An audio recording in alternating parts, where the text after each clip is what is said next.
ஐயோ பாவம், என் தங்க கஷ்டப்பட்டு வேலை பார்த்து படுத்து கிடக்கு, கால் வலிக்கும், கால் அமுக்குறேன். என்ன பொம்மை பிடிச்சான், எதுக்கு ஐஸ் வைக்க என்ன? அது ஒன்றும் இல்லை, உனக்கு கால் வலிக்கல அதான். தங்கம் தங்கம் என்ன மச்சான் சொல்லுங்க. டீ குடிக்க முடியும் என் ஃப்ரெண்டை பார்த்தனா, அப்போ அவங்க எங்கேயாவது போகணும்னு பிளான் போட்டிருக்கியோ? என்னை மீறி எப்படி போகிறேன்னு நான் பார்க்கத்தானே போகிறேன். இல்லை மத்தங்க, நான் எதுவும் முடிவுலாம் பண்ணலை. அவங்கள்ட்ட நான் என்ன சொல்லிட்டு வந்தேன், என் பொண்டாட்டி என்ன சொல்லுதோ அதை தான் நான் கேட்பேன்னு சொல்லிட்டு வந்திருக்கேன். இப்போ என் பொண்டாட்டி போகக்கூடாதுன்னு சொன்னால் நான் போக மாட்டேன், இறக்கப்பட்டு போகணும்னு சொன்னால் போவேன்.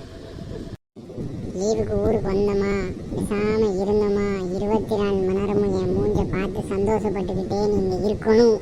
இதுதான் என் கட்டளை, கட்டளை தான் என் சாசனம். சரி தங்கம், சரி.